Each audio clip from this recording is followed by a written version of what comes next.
Welcome to the Gentleman's Guide to Gaming. You've never been popular at school, you've not got many friends, you're bullied a lot. People call you weird, people call you odd, people call you off. You wish you had friends. You feel like you should belong somewhere, but you don't. You just don't. You stand out. You're not sure what it is, but you do. Your family have always told you don't need friends as long as you've got family. It's an need you've tried to cling to. You do believe it, you care deeply for your family, but there's some bullies that just make your life at school a living hell. Even the teachers don't like you much. At any other school you'd be referred to as a juvenile delinquent, you're no good at any academic subjects, but you're not badly behaved, you're just not particularly good at being a student. So you do stand out. There's one boy in particular, Billy. He reeks, he smells, there's something about him that just smells off, you've always felt that. And once you asked him, is that a new cologne you're wearing, Billy, and for that he hit you. No one else knew what you were talking about, no one else could smell anything on him, but he's always smelt somewhat rotten to you. And maybe that's why he takes such pleasure beating you, maybe there's a connection there, you're not sure, but he beats you a lot. He leaves bruises where your parents wouldn't think to check. He is a horrible, horrible boy. And you hate him, but you're not brave enough to strike against him. What if you actually hurt him properly? What if you get in trouble for it? You don't want to get in trouble, you just want a quiet life. You're not going to hit someone back. You tell yourself before you go to sleep, this isn't going to be your life forever. But it certainly feels that way right now. That night after school you decide to cut home across a field. It's a shortcut. It's near some woods where a girl went messing around a year ago. Now, unfortunately for you, you see Billy coming in the opposite direction. He must have known you'd come this way. He's beaten you up in this field before. He's got a bicycle chain wrapped around his fist. Sure enough, he catches up to you. You start taking your beating like a good boy. He's always referred to you as boy. He's a horrible, horrible boy. He smells worse than usual. Perhaps it's just that innate sadism he has. Maybe that's issuing some kind of odour. You don't know. You just take your beating, crying softly. But then something happens. You feel strong. You feel, no, I'm not going to take this anymore. You feel, that is the last time you punch me in the kidneys. You lash out with your hand, except it's not your hand, you look at it, it's a claw that you've just taken half of Billy's face off with. Your fingers have stretched, your nails are sharp, there is hair all over your hand. You look at your other hand, it is similarly stretching to same proportions. Your body begins to stretch, it begins to contort, it begins to convulse. Your muscles rip free of their human confines. Your face begins to extend into the snout of a man like wolf's. Your ears prick up, your teeth begin to rip free of their gums, becoming sharper, stronger. You salivate. Suddenly that smell on Billy is even stronger than it was before. There's something incredibly wrong with him. There is something that needs to be expunged from him. He needs to be expunged from the earth, from Gaia. You know, you don't know how you know, there is something of the Wyrm about that boy. Even if you could help it, you don't.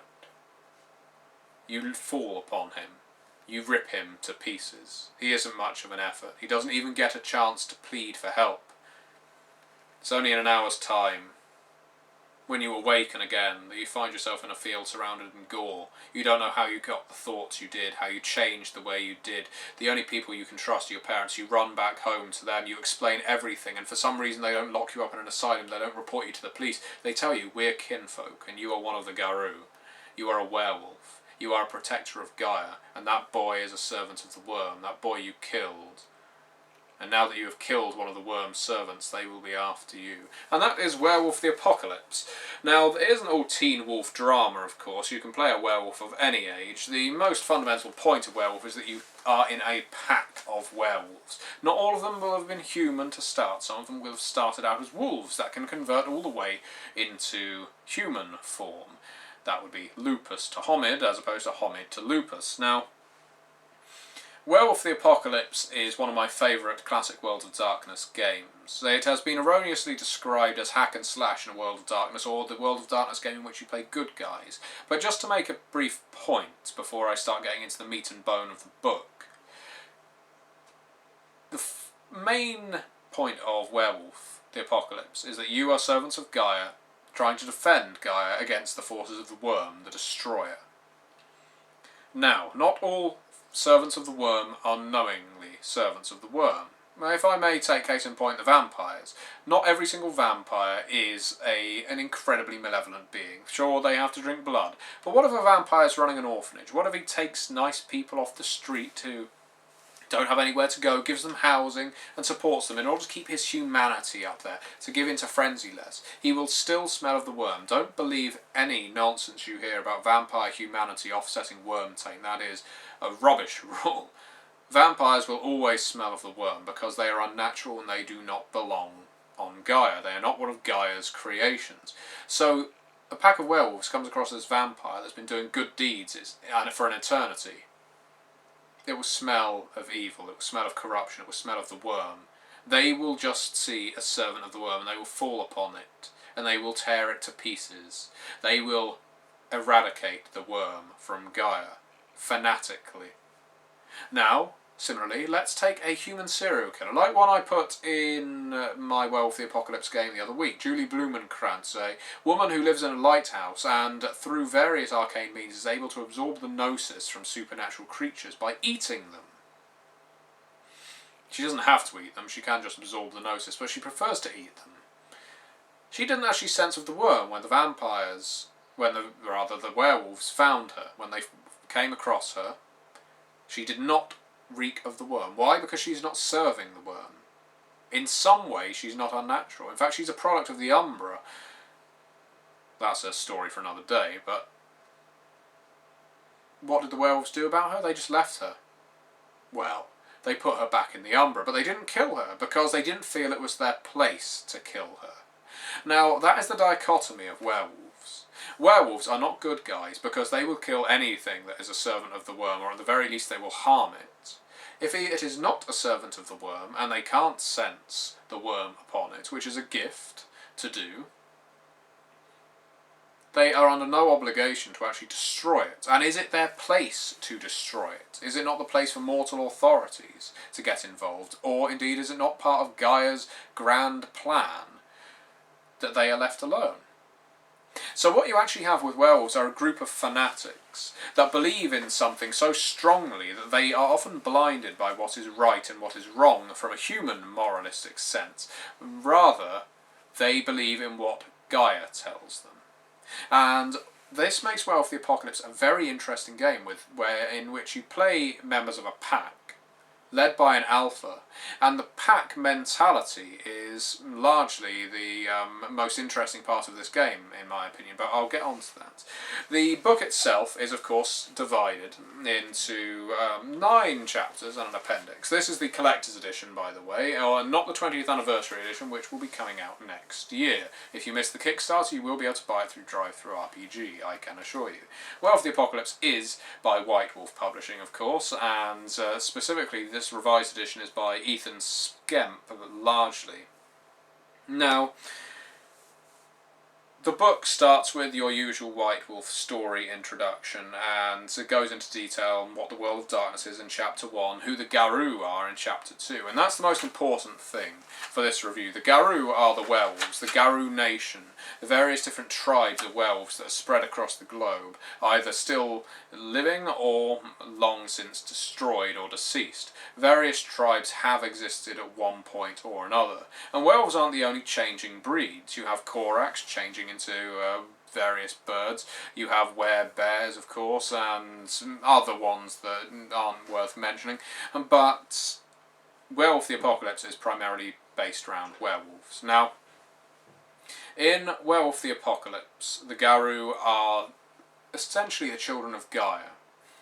Gaia is split into 3 entities: the Wild, the Wyrm, and the Weaver. The Wild being sprawling nature, of course, chaotic, unleashed. The Wyrm being the destroyer of such things, and the Weaver being human construction, technology, and the like.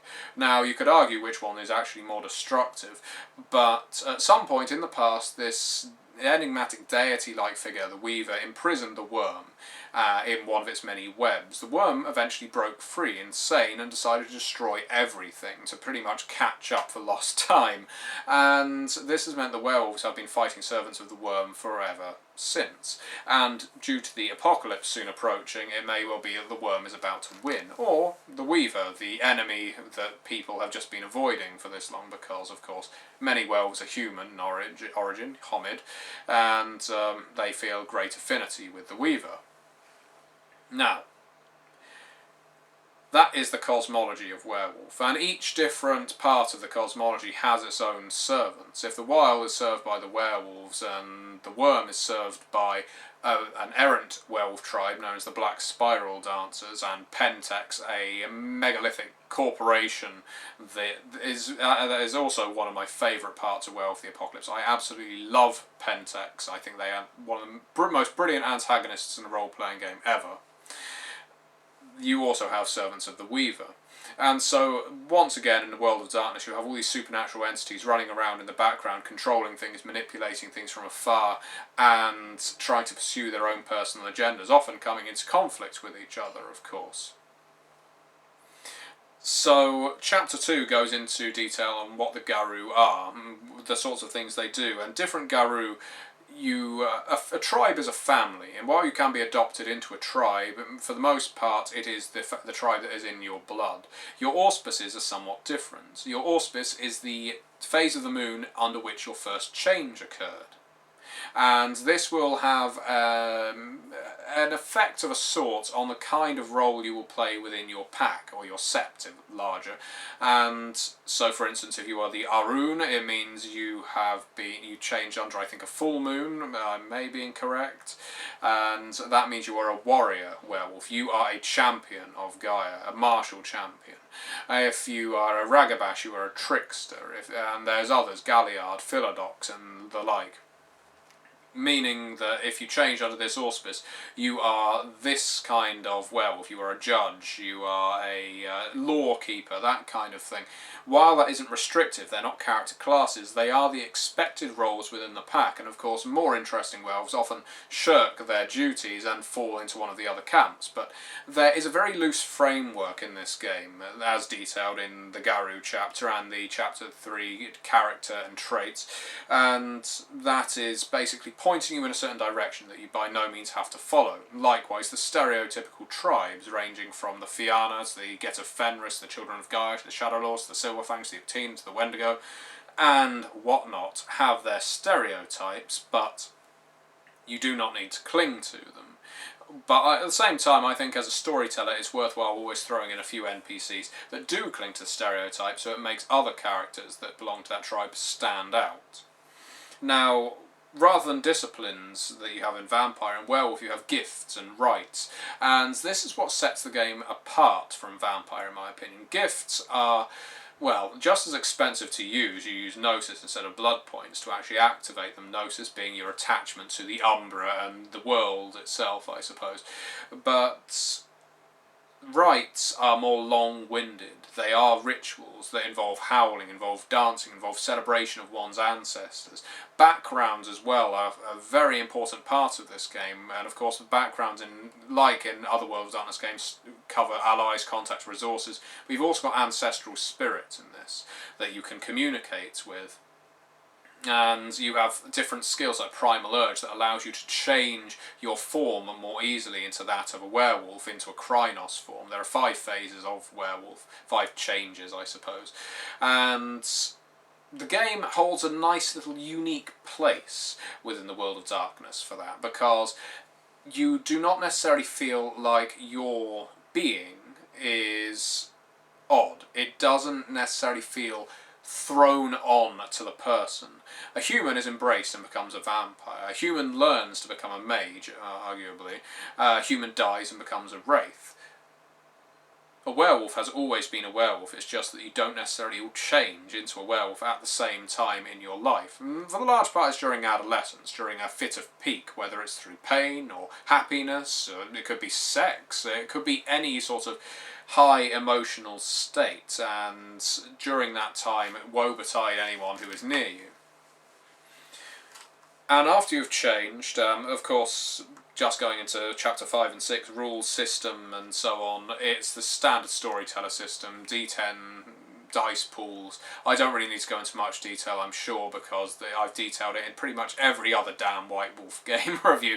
But in brief, you have 3 points in stamina, let's say you've got another 2 points in primal urge. This means you've got 5 dice to roll against a difficulty of 6 to change your well from Homid to Krynos form, for instance. It's a very, very simple system, and I enjoy the storyteller system a lot, even if it's a bit abstract. For instance, 2 points in strength and another person in 2 points in strength, you can't really compare the two because you can only have a maximum of 5 for most characters.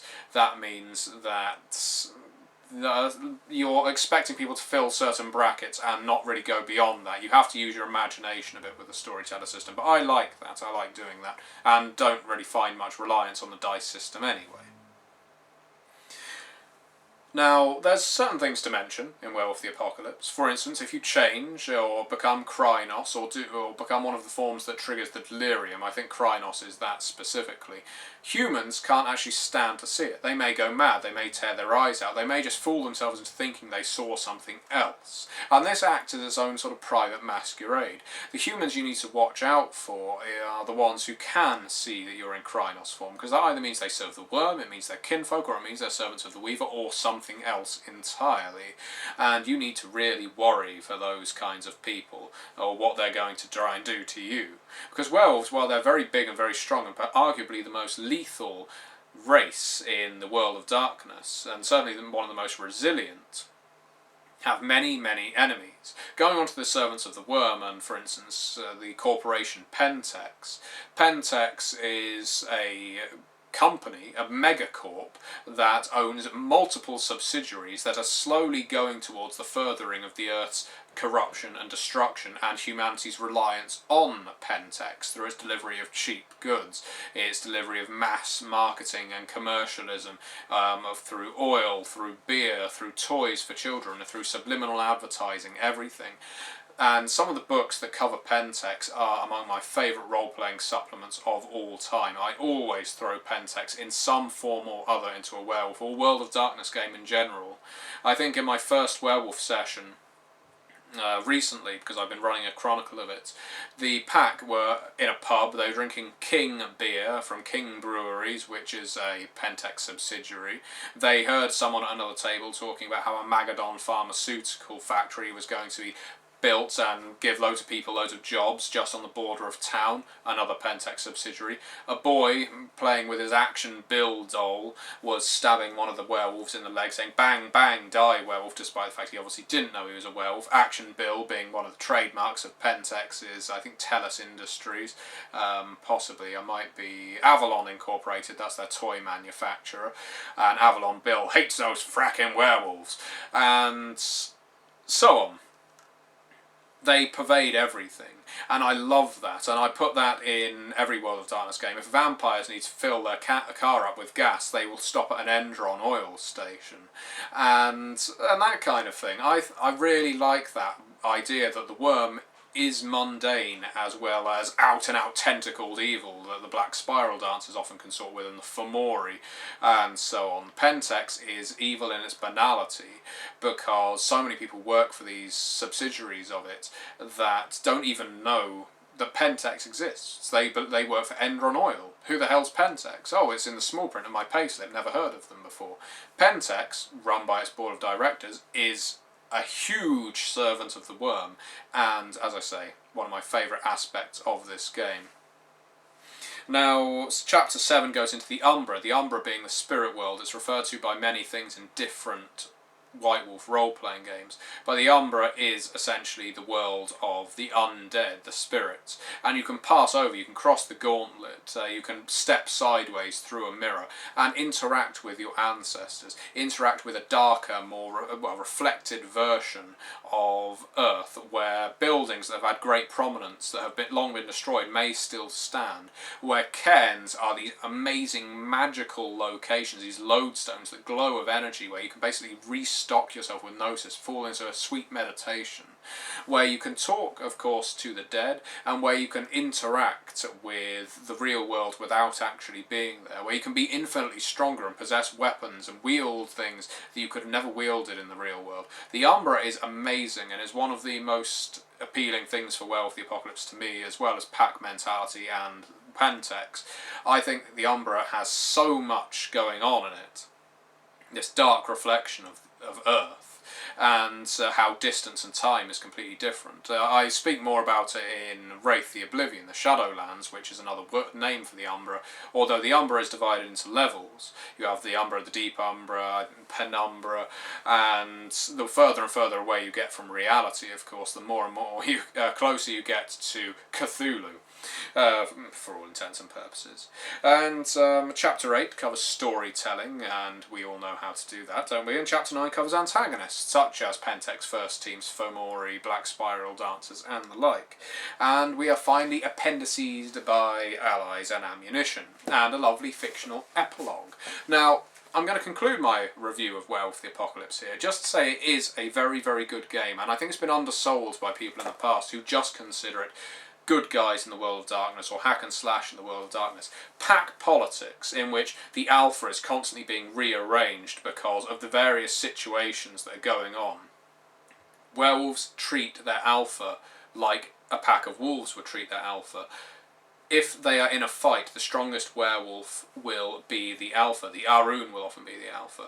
In other occasions it may be the Galliard. In other occasions it might be the Philodox. It really depends on the occasion. And this can lead to nice inter-party or inter-pack dynamics, which would never lead to fights to the death, but can occasionally be resolved through battles of wits, battles of strength, and means that a lot of stories can actually be confined to the pack itself rather than what's going on in the world around it. And I think that's such a brilliant aspect to this game that often gets ignored.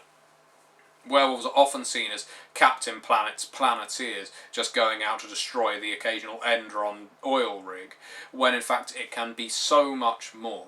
And if you've never considered a werewolf in that light before, I urge you to do so. I urge you to really seek this game out, to pick it up on its 20th anniversary edition, because it is one of the best. It's one of the highlights of White Wolf's back catalogue, and I truly recommend it. Thank you very much for watching.